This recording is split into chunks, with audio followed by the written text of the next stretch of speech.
Welcome to Yasser's Learning Hub, Learning Programming Fundamentals using C Language tutorial series की इस third video में आपको खुशामदीद कहते हैं। आज जो हमारे टॉपिक्स होंगे इस वीडियो में वो होंगे कॉन्स्टेंट्स, वेरिएबल्स और कीवर्ड्स क्या होते हैं। तो before discussing the concepts of constant, variable, keywords, हमें रिकॉल करना होगा कि हमने जो प्रीवियस वीडियो इस ट्यूटोरियल सीरीज की बनाई थी तो उसमें हमने डिस्कस किया था कि किसी भी कंप्यूटर लैंग्वेज को सीखने के 4 स्टेप्स होते हैं।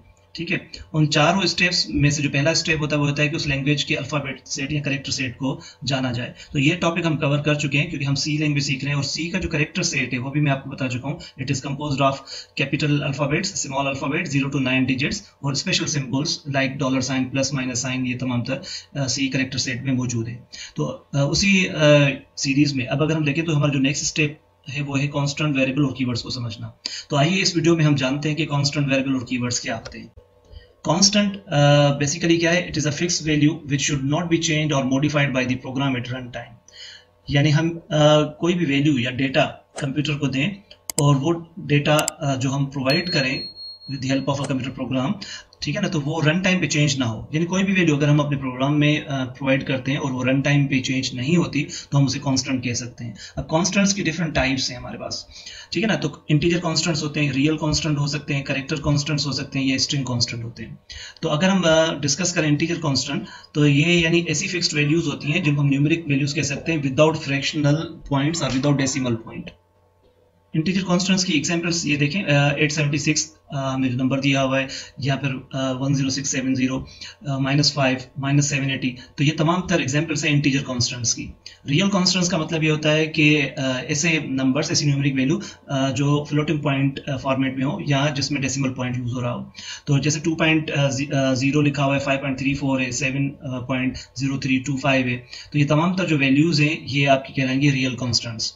करेक्टर कांस्टेंट्स को हम हमेशा सिंगल कोटेशन में इनक्लोज करते हैं जिसमें कोई भी एक सिंगल लेटर है, कोई सिंगल सिंबल हो। तो जैसे AY 9, तो यहाँ पे 9 जो है जब हम सिंगल कोटेशन में देते हैं तो ये करेक्टर कांस्टेंट के तौर पे यूज हो रहा है, तो ये कोई न्यूमेरिक वैल्यू अज्यूम नहीं होगा, तो हम इस 9 को एडवांस कैलकुलेशन होगी उसमें यूज नहीं कर सकते।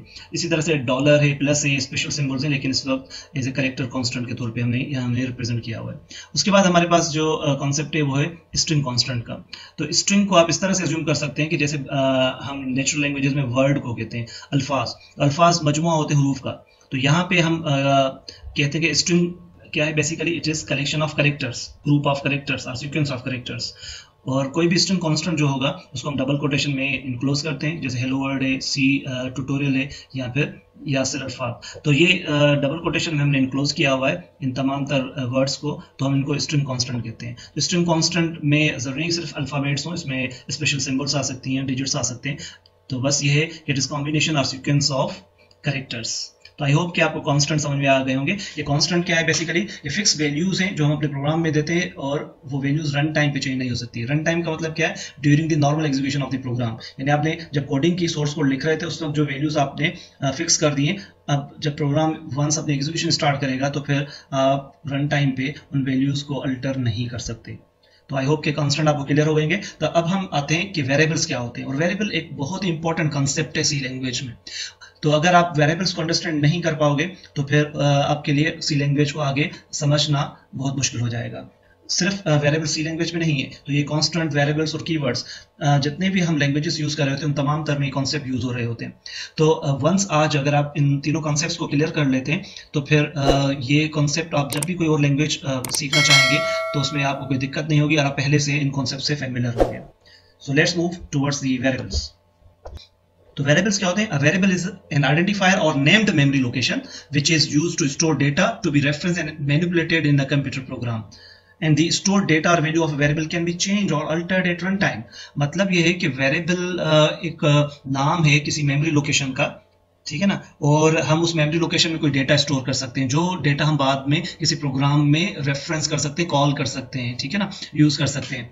तो जो स्टोर्ड वैल्यूज होती हैं वेरिएबल्स में उनको हम चेंज भी कर सकते हैं, ठीक है ना, रन टाइम पे बाद में। यानी वंस आपने कोई वैल्यू दे दी किसी वेरिएबल में कोड करते हुए और बाद में जब प्रोग्राम स्टार्ट करता है अपनी एग्जीक्यूशन और at run time during the normal execution of the program, अगर आप चाहते हैं कि अब इस वैल्यू को हम चेंज करवा दें थ्रू सम कैलकुलेशन और थ्रू सम यूजर इनपुट, तो वो आप कर सकते हैं।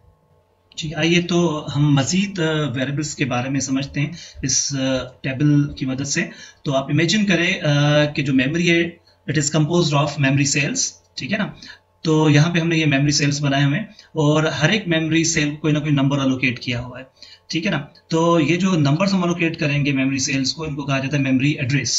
तो हर एक सेल को किसी ना किसी नंबर से रिप्रेजेंट किया जाता है, ठीक है। तो ये मेमोरी क्या है, कंपोज ऑफ सेल्स है और हम इस मेमोरी में डेटा स्टोर करते हैं। तो अगर आप कोई सिंगल कैरेक्टर स्टोर करते हैं तो उसके लिए एक सेल रिक्वायर्ड है। अगर आप कोई इंटीजर वैल्यू स्टोर करते हैं तो उसके लिए हमें 2 सेल रिक्वायर्ड है। इसी तरह अगर आप कोई फ्रैक्शनल या फ्लोटिंग पॉइंट वैल्यू स्टोर करते हैं तो हमें 4 सेल रिक्वायर्ड है, ठीक है। तो इस तरह से आपका डेटा मेमोरी में मौजूद है। तो अब अगर हम समझना चाहें कि वेरिएबल क्या है, तो देखिए अगर आप प्रोग्राम में कोई भी डेटा देते हैं और उसको कंप्यूटर मेमोरी में स्टोर करते हैं और उस स्टोरेज को आप एक्सेस करते हैं उसके एड्रेस के थ्रू, ठीक है ना। तो ये बहुत डिफिकल्ट हो जाएगा हमारे लिए कि जब हम डेटा स्टोर करें तो उसको याद रखना कि हमने अपना डेटा किस मेमोरी एड्रेस पे स्टोर किया था। तो इस चीज़ को आसान बनाने के लिए फिर कॉन्सेप्ट दिया गया कि ये जो हम डेटा स्टोर कर रहे हैं जिस सेल में, तो यहाँ पे अगर आप आ जाए, फॉर एग्जाम्पल हमने एक वेरिएबल बनाया है फर्स्ट लेटर, तो ये नाम रखा हमने किसी पर्टिकुलर लोकेशन का फर्स्ट लेटर और उसमें वैल्यू हम क्या दे रहे हैं, वाई। तो यानी अब इसको अगर हम यहाँ पे समझना चाहें तो यानी आपका जो वेरिएबल नेम है वो क्या है, फर्स्ट लेटर, ठीक है ना।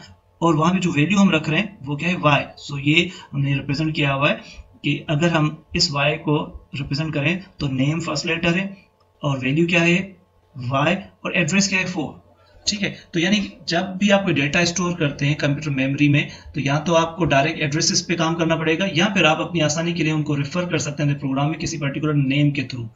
तो इसलिए हम कहते हैं कि वेरिएबल्स क्या है, आइडेंटिफायर्स हैं या फिर नेम्ड मेमोरी लोकेशंस हैं। यानी हम किसी मेमोरी लोकेशन को एक नाम असाइन कर देते हैं और हम उस लोकेशन को बजाय इसके कि उसके एड्रेस से रेफर करें प्रोग्राम में, हम उसके नाम से रेफर कर रहे होते हैं। और जैसे हम उस पर्टिकुलर लोकेशन पे कोई डेटा पड़ा है उसे अल्टर करना चाहेंगे या चेंज करना चाहेंगे तो हम जस्ट जो वेरिएबल का नाम है उसको एक्सेस करेंगे और उसकी वैल्यू चेंज कर देंगे, ठीक है। तो ये तो एक कॉन्सेप्ट हो गया कि memory is compose of cells. तो इस मेमोरी को समझने के लिए आपके लिए ये भी लाजमी है कि आपको पता होना चाहिए मेमोरी यूनिट्स के बारे में। तो as a beginner if you don't know about memory units तो यहाँ पे मैंने कुछ डिस्क्रिप्शन दी हुई है कि हर एक सेल जो है, ठीक है, हर एक सेल कंपोज्ड है 8 बिट्स पे, 8 बिट्स पे मुश्तमिल है, ठीक है ना। तो 1 bit equals to either binary 0 और 1 and 1 cell equals to 8 bits और 1 बाइट और 1 कैरेक्टर। तो हम इस एक सेल को 8 बिट्स पर कहते हैं कि मुश्तमिल है। उसके अलावा ये 8 बिट्स मिलके 1 बाइट बनाती है। तो 1 byte is equals to 8 bits. और आप इस एक सेल को इक्वल टू 1 कैरेक्टर भी कह सकते हैं क्योंकि जब कभी आप कोई एक कैरेक्टर स्टोर करना चाहेंगे तो इट ऑक्युपाइज 1 कंप्लीट सेल, ठीक है ना।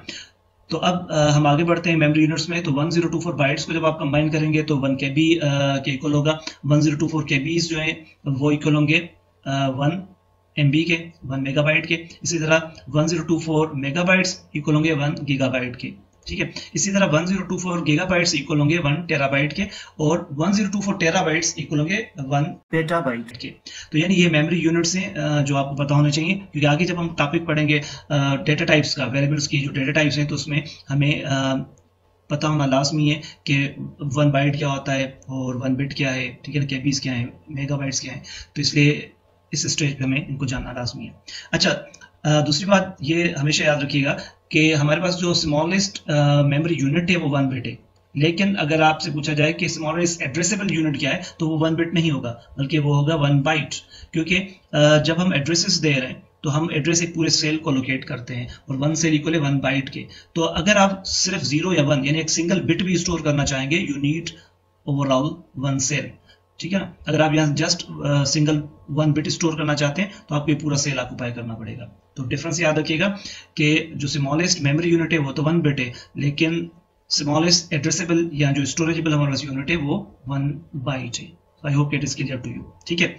अच्छा, इसके अलावा एक और पॉइंट आपको जहन में रखनी है और वो ये है कि हमेशा जो डेटा स्टोर होता है कंप्यूटर मेमोरी में वो तमाम तरह डेटा बाइनरी फॉर्मेट में स्टोर होता है। यानी ये जस्ट हमने इमेजिन करने के लिए यहाँ और आपको समझाने के लिए डायरेक्ट लिखा है ए और वाई। लेकिन अगर फॉर एग्जांपल ए स्टोर होगा कंप्यूटर मेमोरी में तो वो बाइनरी फॉर्मेट में होगा, 0s and 1s में। तो बाइनरी फॉर्मेट में अगर करेक्टर डेटा स्टोर होता है तो हम कहते हैं कि character data is stored in form of ASCII codes. जैसे एक आस्की कोड क्या है 65, तो यानी यहाँ पे एक्चुअली जो डेटा स्टोर होगा वो कॉम्बिनेशन होगी जीरोज एंड वंस की। तो this is the representation of 65। ठीक है, so I hope it is clear to you कि वेरिएबल्स क्या होते हैं। तो मैं थोड़ा सा दोबारा बता दूं कि वेरिएबल्स नेम्ड मेमोरी लोकेशंस होती हैं, ठीक है ना, और हम इन वेरिएबल्स में हम अपना डेटा स्टोर करते हैं, ठीक है ना, डेटा वो डेटा जो हम अपने प्रोग्राम में रेफर करते हैं। और आपको याद होगा कि मैंने बताया था कि प्रोग्राम जो है it is composed of two things, एक तो डेटा और दूसरा इंस्ट्रक्शंस, ठीक है ना। तो ये दोनों इंपॉर्टेंट चीजें हैं। तो इंस्ट्रक्शंस तो हम सीखेंगे प्रोग्राम्स में किस तरह दें, लेकिन अगर हमें प्रॉपर अंडरस्टैंडिंग नहीं होगी कि हम डेटा कैसे देते हैं तो फिर भी हमारे लिए एफिशिएंट प्रोग्राम बनाना मुश्किल होंगे। तो वेरिएबल्स और कांस्टेंट वो चीज़ें हैं जिसके थ्रू हम डेटा को रिप्रेजेंट कर रहे होते हैं अपने प्रोग्राम में। तो इसलिए ये बहुत इंपॉर्टेंट कॉन्सेप्ट है और सी को समझने के लिए लाजमी है कि आप वेरिएबल और कांस्टेंट्स और जो डेटा टाइप्स होगी वेरिएबल्स के, इनको अच्छी तरह समझें। तो नेक्स्ट जो हमारा लेक्चर होगा, जो नेक्स्ट जो हमारी वीडियो होगी, वो हम बनाएंगे डेटा टाइप्स वेरिएबल्स के बारे में और मजीद सीखेंगे वेरिएबल्स के बारे में। तो आज हमने जस्ट जो डेफिनेशंस हैं, बेसिक कॉन्सेप्ट्स हैं वेरिएबल्स के, इनको डिस्कस किया है। तो हम आगे बढ़ते हैं और डिस्कस करते हैं कि कीवर्ड्स क्या होते हैं। So keywords are reserved words, refers to the predefined words that are used in programming languages and may have some special meaning to the translator। यानी कीवर्ड या रिजर्व वर्ड्स कुछ खास किस्म के अल्फाज होते हैं किसी भी कंप्यूटर प्रोग्रामिंग लैंग्वेज में, और उन तमाम तर वर्ड्स को पहले से बता दिया जाता है कंपाइलर को कि उनका मतलब क्या है, कोई स्पेशल मीनिंग होती है उन वर्ड्स की। तो इसलिए ये जो कीवर्ड्स या रिजर्व वर्ड्स होते हैं इनको हम एज ए वेरिएबल नेम इस्तेमाल नहीं कर सकते, ठीक है ना। और ये कीवर्ड्स और रिजर्व वर्ड्स और कांस्टेंट्स और वेरिएबल्स मिलके हमारे इंस्ट्रक्शंस बनाते हैं। तो ये आगे हम देखेंगे नेक्स्ट वीडियो में कि हम किस तरह से इंस्ट्रक्शंस क्रिएट करते हैं by combining constant, variable, keywords and other C statements. अच्छा, सी में बेसिकली आपके पास टोटल 32 कीवर्ड है, ठीक है ना, जो हमने यहाँ लिस्ट दी हुई है आपको, ठीक है। तो 32 keywords are available in C.